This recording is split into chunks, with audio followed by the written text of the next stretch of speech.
Langzeit-COVID, 5 Jahre später, was wir gelernt haben. Entdecken Sie die überraschenden Realitäten von Langzeit-COVID 5 Jahre nach der Pandemie. All right, so today we are going deep on long COVID. Oh, wow. 5 years, can you believe it? 5 years later? Yeah. Since the pandemic was declared. Really is. Yeah, so we've got some really interesting articles. Cool. Personal stories, research updates, even some statistics to really give us an idea of what we're looking at here. Yeah. And, it's been a while since that initial panic. Right. So I was really curious to see what we've actually learned about what it's like to live with long COVID and where the research is at now. And I got to say, some of what I read was pretty surprising, even unsettling. Yeah, it is remarkable, isn't it? 5 years on, and there are still so many unknowns with long COVID. Right. It really highlights how much we have yet to learn about the long-term consequences of this virus. Totally. And it's not a quick bounce back for everyone. No. So let's start with the basics. Okay. The UCSF article defines long COVID as symptoms that last for at least 3 months after the initial infection. Okay.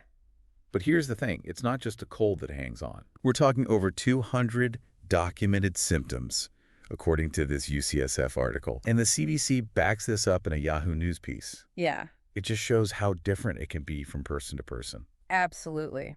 And that is one of the greatest challenges, I think, with long COVID. Oh, for sure. Is that it's not a one-size-fits-all condition. Totally. Some people experience primarily respiratory issues, whereas others might have neurological symptoms or even a mix of both. It's wild, right? Yeah. It's not just a cough or fatigue. We're talking debilitating fatigue. Yeah. One person even described it as bone tired all the time. I've heard that too.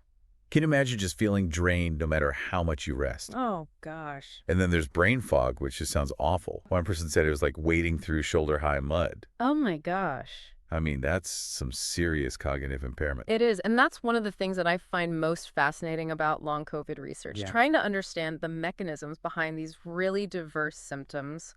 Like, why does the virus affect certain people this way and not others? Right. What is actually happening at the cellular level? Right. There's still so much that we don't know. So we've got bone-tired fatigue and brain fog. What else? Well. The articles also talk about dysautonomia. Yeah. And I even had to look this one up. Oh, yeah. It's basically your autonomic nervous system going haywire. So things like heart rate, blood pressure, digestion, Right. all that can get out of whack. Oh, wow. You know that feeling when you stand up too quickly and get that head rush? Yeah. Some people with dysautonomia experience that kind of dizziness and lightheadedness all the time. Oh, constantly. Yeah. And then, of course, there's the loss of smell and taste, which we heard a lot about early on in the pandemic. Right, right. And what's interesting is that all of these symptoms, as varied as they are, they often occur together. Oh, so you could have someone dealing with the fatigue and brain fog and dysautonomia. Right, all at the same time. All at once. Can you imagine trying to get through your day with all that? No, it would be. It's hard to fathom. Yeah. That's where the personal accounts really hit home. Right. Like this guy, Ed Hornick, whose story is in that Yahoo News piece. Okay. He's been battling this for 5 years. 5 years? And his experience is just, well, eye-opening. Yeah. He was initially misdiagnosed with walking pneumonia. Oh, wow. So he's dealing with all these symptoms, but nobody knows what's going on. Right. It took him months to get a long COVID diagnosis. Oh, gosh. It's a common theme, unfortunately. Early on, there was so much confusion. Yeah. And just a general lack of awareness surrounding long COVID. Totally. Even medical professionals weren't always equipped to recognize it or diagnose it properly. It's pretty crazy how far we've come in just a few years, though, right? Like we're actually having this conversation. But his story really shows how much those early misunderstandings impacted people. Even after he got the diagnosis, he was basically left on his own to figure things out. Oh, wow. He talks about all these doctor's appointments and trying different treatments. Right. Just looking for anything that could help. Yeah. He's even enrolled in research studies at Johns Hopkins and Mount Sinai. Oh, wow. Hoping to contribute to finding answers. Well, that's the thing with long COVID, right? There's no magic cure. Right. The Yahoo News article goes into some of the research. Yeah. It's fascinating, but it's so complex. Oh, yeah. They're looking at everything from autoimmunity and chronic inflammation to even the possibility that the virus could be lingering in the body somehow. Oh, wow. There's even a theory about microclots in the blood. Really? It's like this huge medical puzzle, and researchers are trying to put all the pieces together. That's really interesting. Yeah. It makes you realize that even with all of our scientific advancements, we still have so much to learn about the human body. I know. And how it interacts with viruses like this. Absolutely. It really underscores the importance of research. For sure. And funding for this research. Totally. The UCSF article highlights Allison Cohen, who's an epidemiologist, but also lives with long COVID. Oh, wow. So she brings this very unique perspective, describing it as an energy-limiting condition. I see. And she uses this analogy called the spoon theory to explain it. Oh, the spoon theory. I've heard of that. Have you? Yeah, it's such a powerful way to illustrate those invisible struggles of chronic illness. It is. It really is. It's like you start each day with a limited number of spoons.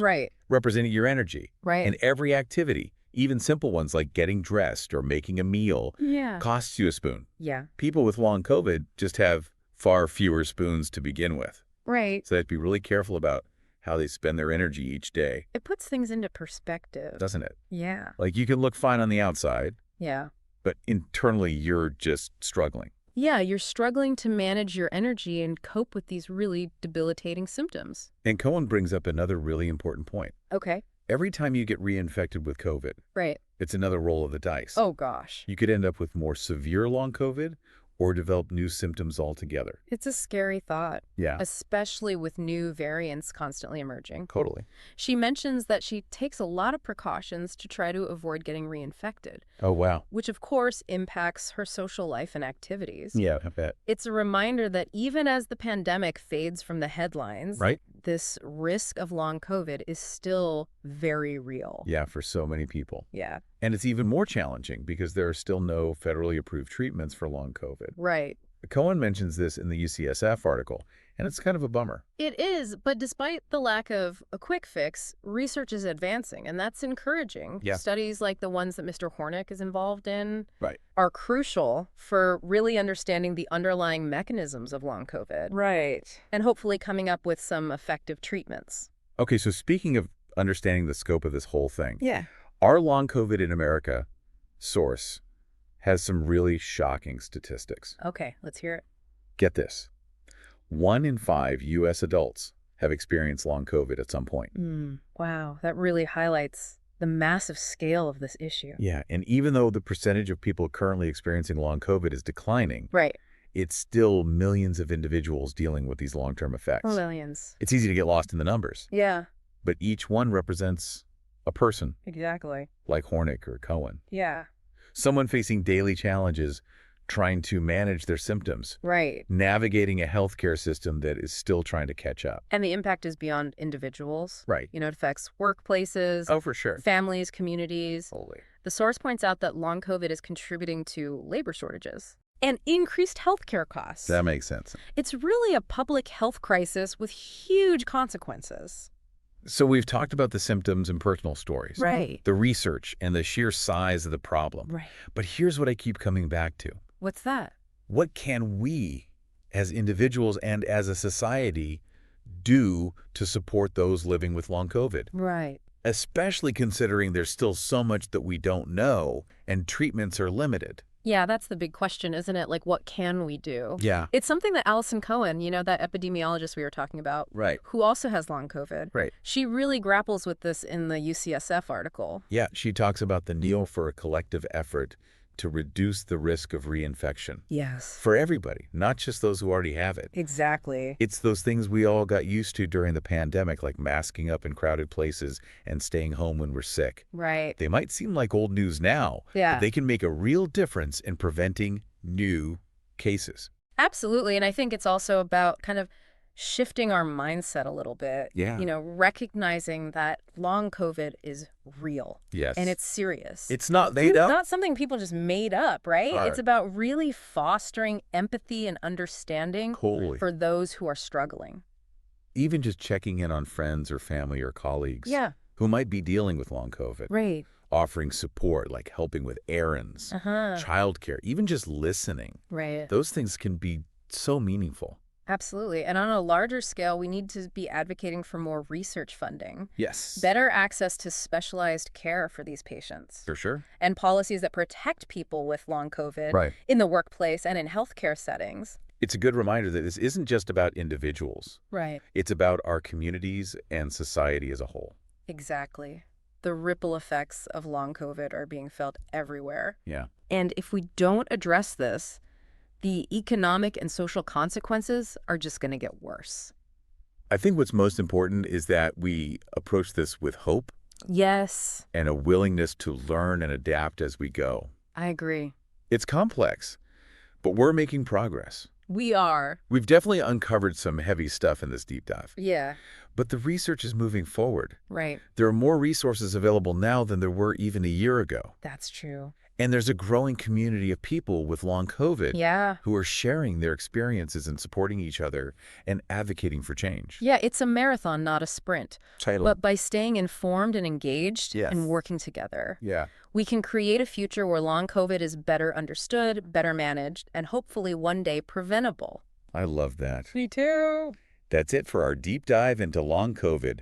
5 years on. 5 years on. Wow. We hope you found this information insightful, maybe even challenging, but ultimately empowering. Yeah. Knowledge is power, right? It is. So use what you've learned today to spark conversations, raise awareness, and make a difference. Yeah, absolutely. Until next time, keep diving deep.